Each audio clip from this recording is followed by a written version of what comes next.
Comenzamos este último bloque ya con la participación del economista Jorge Vasconcelos desde su casa. Jorge, ¿qué tal? ¿Cómo andás? ¿Qué tal? ¿Cómo están? Espero Bueno, que cuidándose. sí, sí, tal cual. Gracias por participar en una nueva edición de Café Financiero. No, al contrario.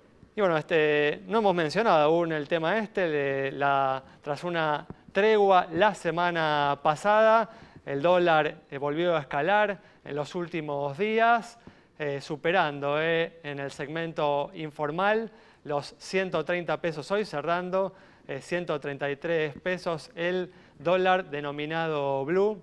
¿Ves a esta escalada en el mercado libre, Jorge, como el resultado inevitable de la pandemia o como producto de errores de política económica del gobierno?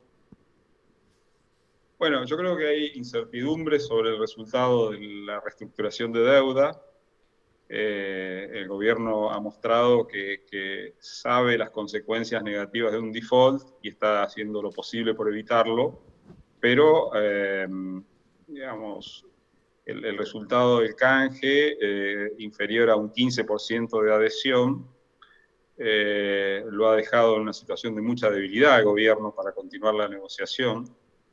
Entonces puede haber un poco de incertidumbre mayor respecto de si van a dar los tiempos y los números para evitar el default, por un lado. Y por otro lado está el funcionamiento del mercado financiero, cambiario, que ha quedado muy disfuncional.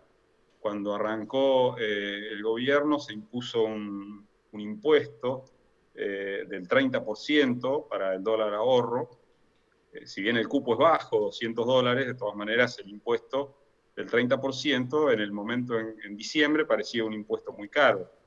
Sin embargo, hoy el dólar comprado en base a el cupo es un dólar que está como 30 pesos abajo de lo que cotiza el dólar en el mercado paralelo, incluso más abajo todavía. Entonces, ha quedado muy disfuncional el mercado. La tasa de interés es muy baja para las expectativas de inflación. El gobierno bajó la tasa de interés para tratar de que los bancos presten más a las pymes, pero el traslado de la liquidez al crédito no es algo tan sencillo, y más en una época de incertidumbre, donde hay muchas empresas que no saben si van a seguir trabajando como lo hacían hasta antes de la pandemia, en fin. Yo creo que hay una combinación de factores, pero yo creo que en vez de aplicar medidas que restrinjan el funcionamiento de este mercado, hay algunos rumores al respecto, lo que convendría sería tratar de trabajar sobre los fundamentos que determinan la brecha cambiaria. Y entonces ahí entramos en una agenda de política económica donde hay que darle mucha prioridad a tratar de evitar el default, mucha prioridad a tratar de manejar bien las cuentas fiscales, más allá de los gastos inevitables, sanitarios o de apoyo social, manejar bien las cuentas fiscales para que la emisión monetaria, que va a ser muy importante, no sea todavía mayor a lo esperado, y mejorar el funcionamiento también del sistema financiero y cambiario. Ha quedado disfuncional esto del dólar ahorro, que termina siendo un Jorge, subsidio.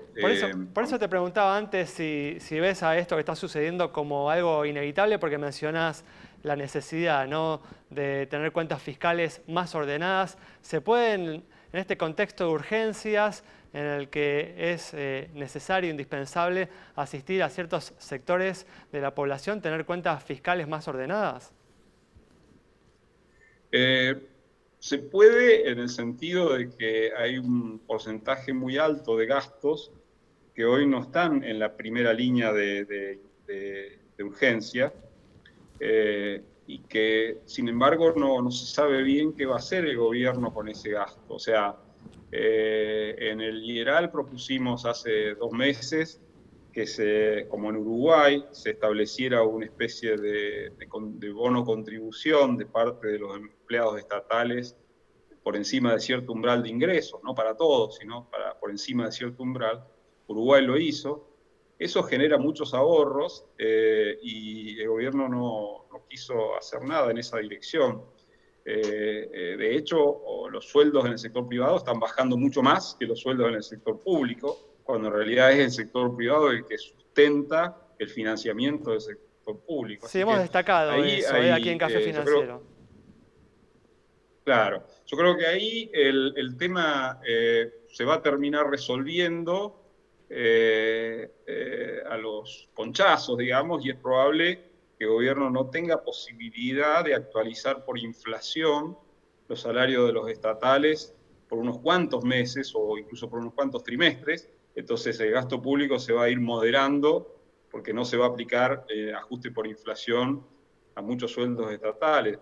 Pero eso, digamos, va a ser a los ponchazos y yo creo que hay que tener la suficiente fortaleza para anunciar que se van a hacer estas cosas, porque es una forma de que se puedan hacer números un poco más precisos respecto a cómo va a seguir funcionando la economía a lo largo de los próximos meses. Jorge, ¿cómo te va? ¿Y qué distorsión trae esta estructura actual del mercado cambiario concreta y también cómo afecta la vida real de los argentinos? Me refiero en realidad al día a día.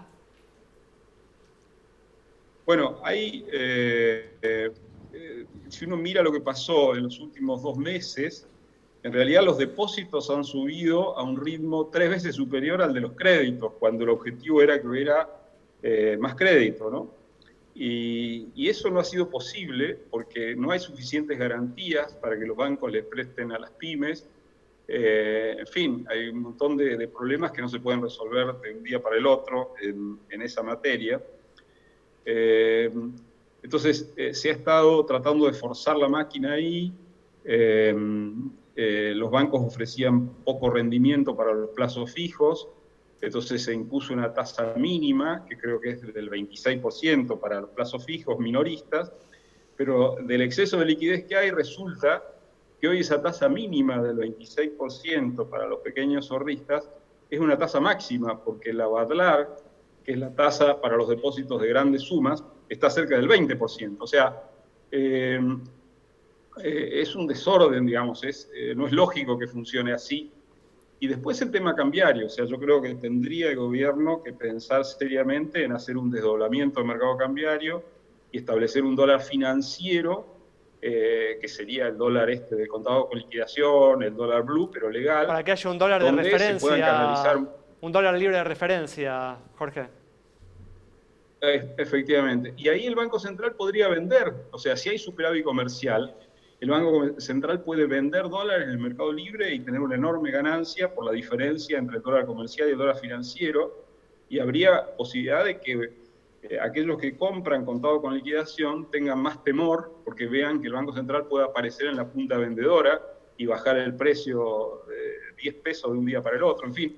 O sea, no se puede resolver este problema poniendo trabas. Además, hay que recordar acá... Tenemos que cerrar, Jorge. Alberto Fernández, el actual presidente. Perdón. Ok, no, sí, nos quedamos sin tiempo, Jorge, pero bueno, te agradezco nuevamente por la participación aquí en Café Financiero. Nos reencontramos próximamente. Cerramos así el programa de hoy con el análisis del economista Jorge Vasconcelos sobre la situación de la economía, las urgencias que hoy enfrentamos y algunas soluciones que se pueden practicar. Nos reencontramos el próximo viernes a las 19:30 aquí en Metro.